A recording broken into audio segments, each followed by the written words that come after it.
My partner instructed me to summon a cab after I was involved in a vehicular collision. I made certain the communication reached her. I'm still coming to terms with the series of events, but I must unburden myself of this experience because I am genuinely incredulous that someone I cherished could be this unfeeling. Laura and I have been in a relationship for 2 years. We commenced living together last year, dividing the household expenses, the entire domestic arrangement. I was convinced our bond was strong. She is employed in the field of marketing. I hold the position of a project coordinator for a construction enterprise. We've encountered highs and lows as is common for any couple, but nothing that seemed indicative of serious issues until this point. 3 weeks ago, I was operating my vehicle en route to my residence from a work site situated outside the metropolitan area when this reckless individual in a modified pickup truck determined my lane of travel was preferable to his own. Without utilizing his signal, he simply veered directly into me while traveling at approximately 70 miles per hour.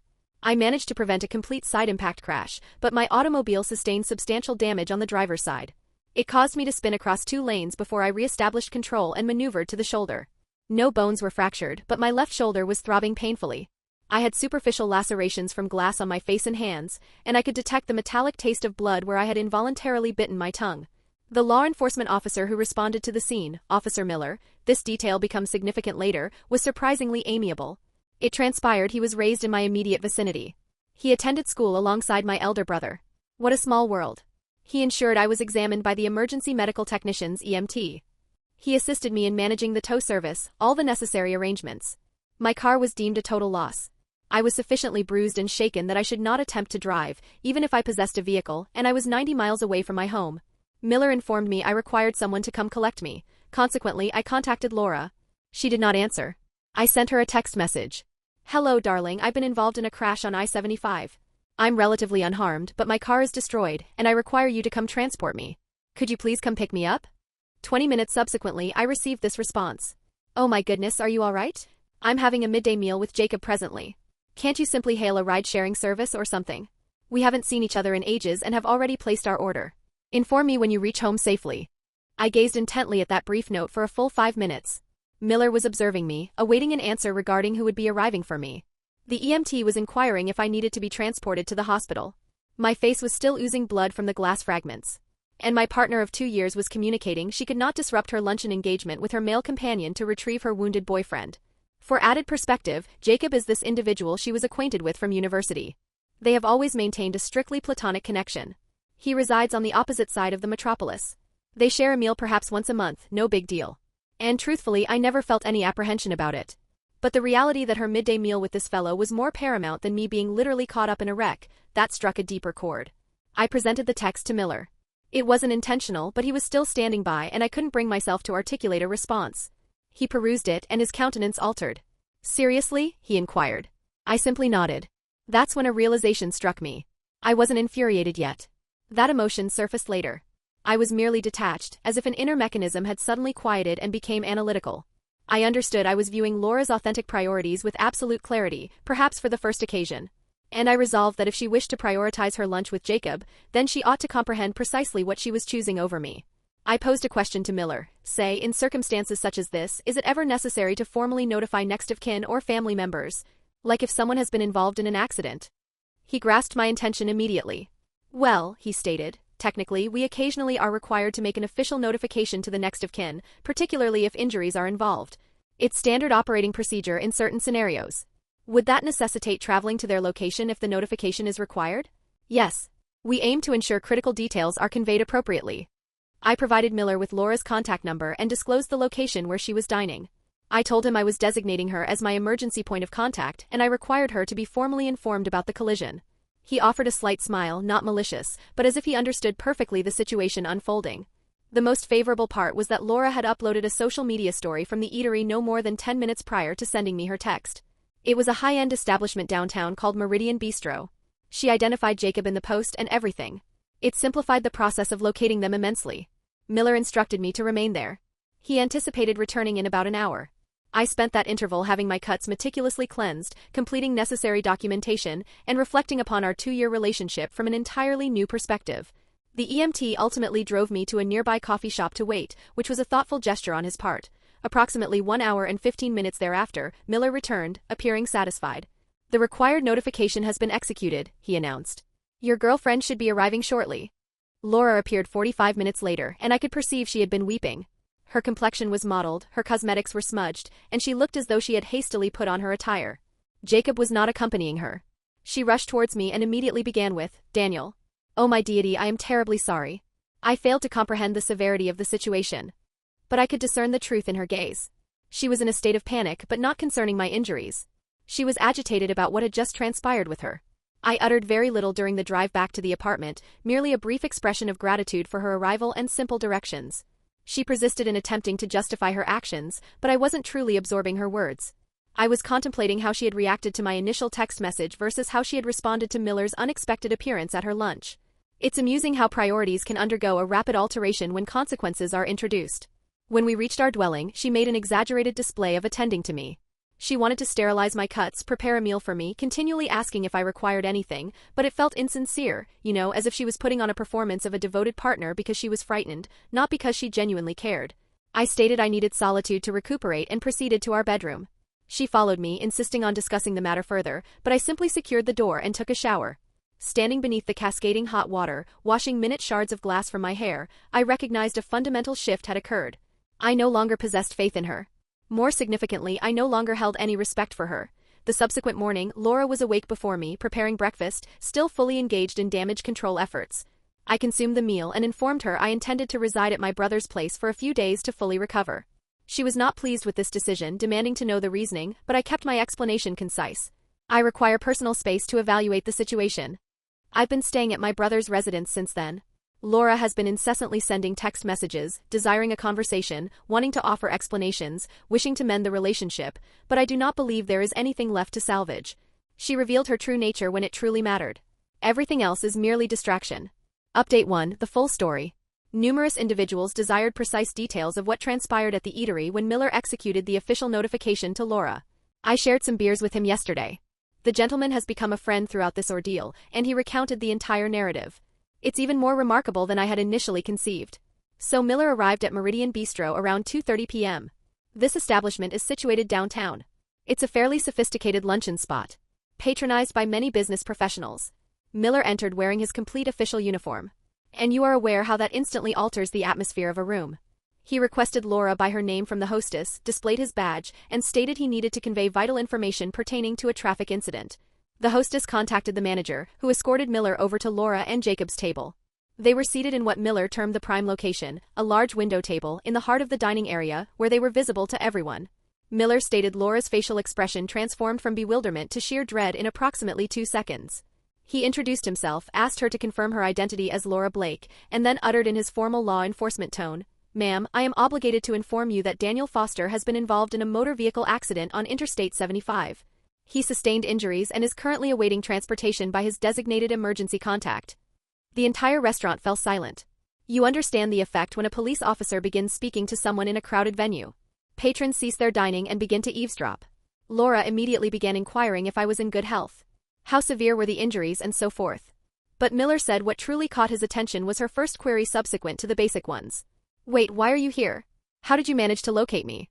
Miller, upholding his professional demeanor, responded, "Ma'am, the injured party designated you as his emergency contact and requested official notification. He indicated you were unreachable by telephone." That's when Jacob evidently began exhibiting signs of discomfort. Laura commenced her explanation about the lunch, how she did not recognize the gravity of the situation, how she believed I could simply secure a ride. Miller permitted her to speak for a moment, then declared, "Ma'am, your boyfriend has sustained injuries that necessitate medical attention and has been without means of transport for over an hour. He requested that you be informed of the circumstances." The way Miller narrated the event, you could hear a pin drop. Laura's attempt at justification had essentially proclaimed to the entire assembled diners that her injured boyfriend had sought her aid and she had dismissed him in favor of a meal. She recognized this consequence as well because she started blushing deeply and speaking in a lower tone, but the damage had been inflicted. Miller observed that people were undoubtedly paying attention, and a few were engaging in that characteristic behavior where they retrieve their mobile devices and pretend to send texts, but are actually capturing the scene. The most satisfying aspect was when Jacob finally interjected. He apparently had no comprehension of the unfolding drama. "Hold on, Daniel is hurt? Laura, why did you not tell me?" Laura was compelled to confess to Jacob, in the presence of the officer and the restaurant crowd, that she had received my text and determined their lunch was of greater importance. Miller indicated Jacob appeared genuinely astonished. Jacob immediately rose, declaring they needed to depart instantly. He began placing currency on the table, apologizing to Miller, seeking specifics regarding my physical state. Laura was attempting to salvage the situation, insisting she was en route immediately. It was all a misunderstanding. Miller provided her with the location where I was waiting and cautioned her to operate her vehicle safely. As he was exiting, he overheard Jacob questioning Laura why she hadn't informed him I was injured, why she made it sound as though I was merely being overly demanding. Miller said Laura was trying to offer an explanation, but Jacob was simply shaking his head. Here's the crucial element. Evidently, one of the other patrons recognized Laura. Coincidence, right? It was an associate from her place of employment. Miller overheard this woman conversing with her dining companion. Oh my God, that's Laura from the Morrison account. Her boyfriend was in an accident and she wouldn't leave lunch to assist him. I cannot fathom how Laura felt upon hearing that. When Laura picked me up subsequently, she was visibly shaken. Not just concerned about me shaken, but mortified and frantic shaken. She repeatedly asked how the policeman had found her, why he came to the restaurant instead of simply placing a call. I did not elaborate. I simply said he was obligated to officially notify my emergency contact. The return journey was extremely awkward. She endeavored to justify her conduct, but each explanation only exacerbated the situation. I didn't think it was that serious. All right. But I texted that I was injured and required assistance. Jacob and I haven't seen one another in months, and that took precedence over your boyfriend's well-being. But the statement that truly cemented my feelings was when she uttered, "You didn't have to dispatch a police officer to the restaurant." That was humiliating. Humiliating? Not, "I apologize for abandoning you." Not, "I should have come without delay." That irrevocably sealed the decision for me. She was more distressed about confronting the repercussions than she was about the action she had committed to merit them. Miller informed me that in 15 years of law enforcement work, he has never executed a notification quite like that one. But he added that situations akin to mine, where an individual's authentic priorities are revealed during an emergency, occur more frequently than people realize. He's witnessed marriages dissolve over less significant matters. I am still residing at my brother's home. Laura has been texting constantly, but I am not prepared to engage with her yet. I am terminating the relationship with her, naturally. I just need to resolve the living arrangement situation first since we are both signatories on the lease agreement. Update 2, the final confrontation. There have been new developments that I believe you all would be interested in hearing about. So, last Monday, I finally returned to the apartment to collect my belongings and have the conversation to end our relationship with Laura. I've been postponing it because, frankly, I wanted to secure a fallback plan first. My brother has been supportive of me staying there temporarily, but I managed to secure a short-term rental arrangement across town and concluded it was time to face the unpleasant reality. Laura was at home when I arrived, and she immediately commenced what was clearly a thoroughly practiced speech. It began with how profoundly sorry she was, how she had made a grievous error, how she never intended to minimize the seriousness of my accident, all the typical expressions you would anticipate. But then she articulated something that truly incensed me. "I believe you are being unreasonable by judging our entire relationship based solely on one unfortunate instance. People inevitably make mistakes, Daniel. I was merely attempting to be a conscientious friend to Jacob." A conscientious friend to Jacob? What about being a dutiful partner to me then? I challenged her directly. If Jacob had been involved in the identical accident, would you have left lunch instantaneously to collect him? She adopted that look individuals get when they suddenly recognize they've entered a trap. That is a different scenario. We were already in a committed relationship. I simply shook my head and informed her there was no necessity to complete that statement, that I was relocating and our relationship was over.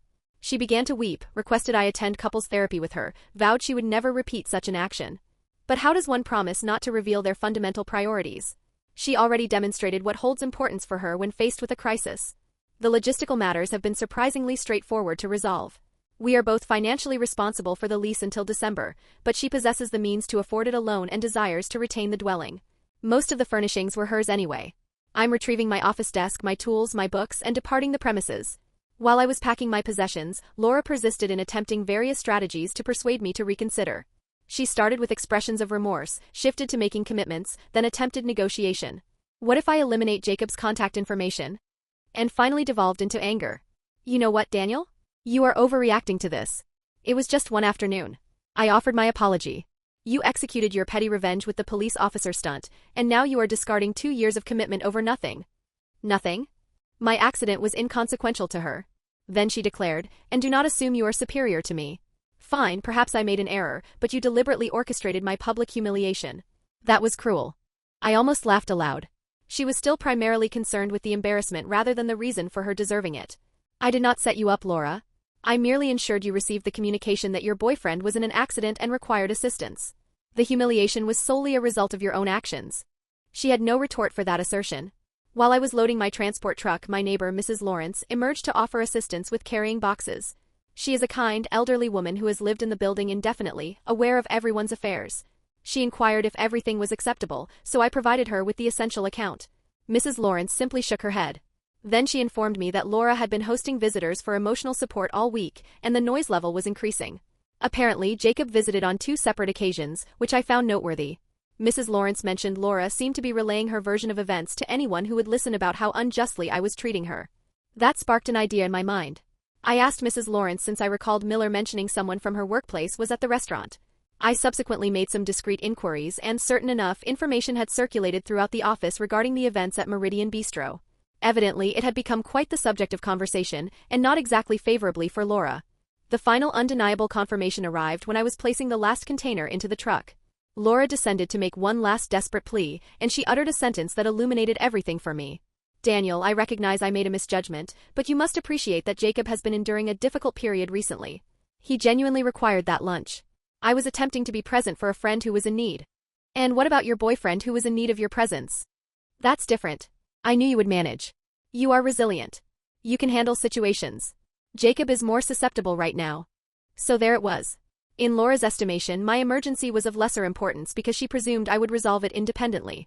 Her friend's emotional necessities superseded her boyfriend's physical safety because he was perceived as more fragile. That is not love. That is taking someone for granted because you operate under the assumption they will always be available, regardless of how you treat them. I informed her we were finished speaking and completed the loading of the truck. She stood there crying, but I was beyond feeling any remorse about the situation. I'm now settled into the new dwelling.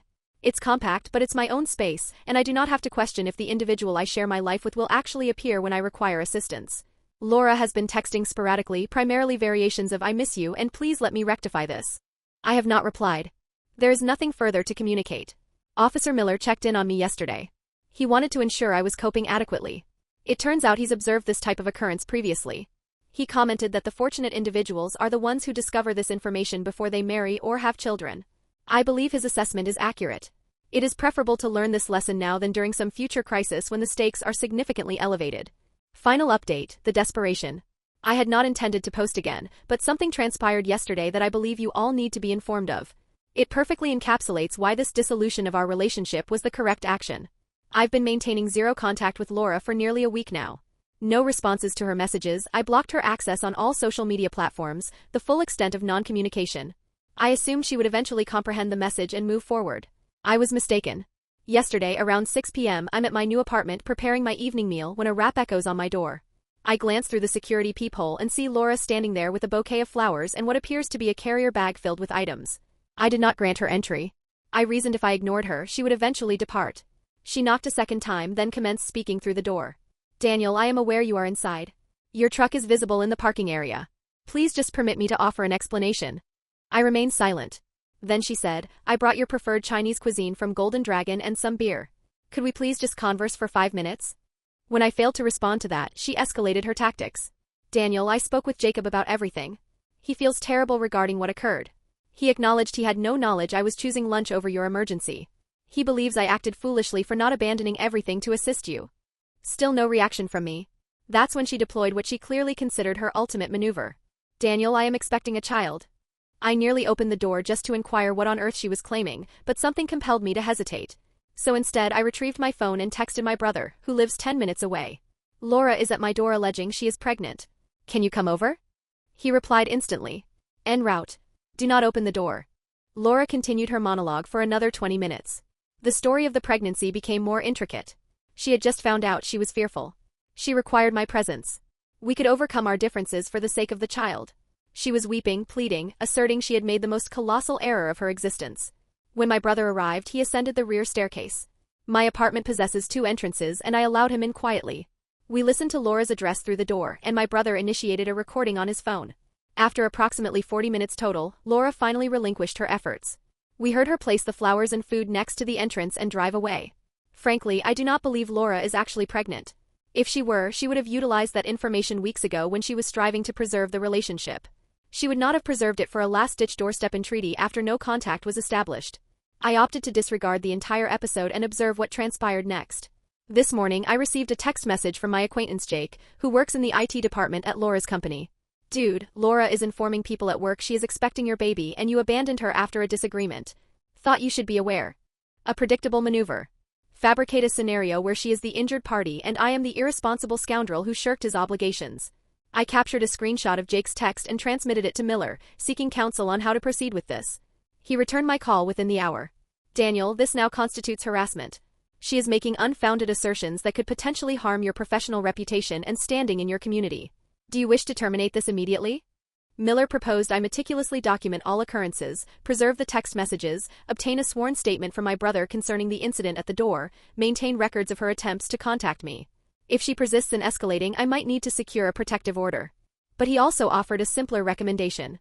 Occasionally, the most effective way to counteract falsehoods is with the unvarnished truth. Do you have any friends in common who might be hearing this narrative? I did indeed. Laura and I share several mutual acquaintances from university, plus a few other couples we regularly socialized with. If she was circulating a fictitious pregnancy story, they deserved to know the facts.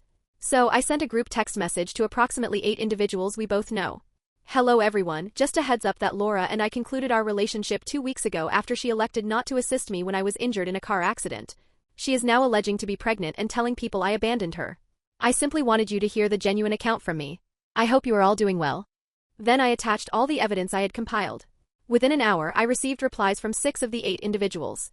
The general reaction was profound shock, both regarding the accident situation and Laura's apparent deceptions.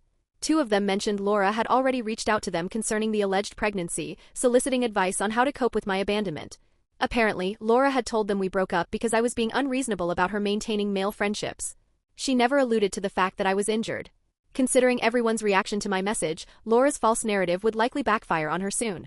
Good luck isolating yourself with your own fabricated story. The final piece of this perplexing situation came together this evening. Jacob texted me unexpectedly. Daniel, I was informed about the accident circumstances. I had absolutely no idea. I am genuinely sorry, man. Also, she's been spreading the rumor she's pregnant with your child. I know for a fact that is not accurate. We can discuss this further if you desire. Intriguing. Jacob knows definitively that Laura is not pregnant. I did not press for specific details, but I have my own deductions. I am completely finished with all of this. I changed my phone number today, blocked her on every platform, and alerted my workplace security regarding the situation in case she attempts to show up there. My brother has been exceptional throughout this whole ordeal. And Miller advised me to contact him if she escalates further. But honestly, I anticipate she will move on once she recognizes the lies are ineffective. Individuals like Laura typically locate a new focus for their theatrics fairly quickly. The entire experience has been strangely liberating. I feel as though I narrowly avoided a catastrophic future. I am progressing with my life now. I possess a solid career, supportive friends, a caring family. That is all I require. Thank you for the encouragement and the reality checks, Reddit. Take good care of yourselves. Farewell.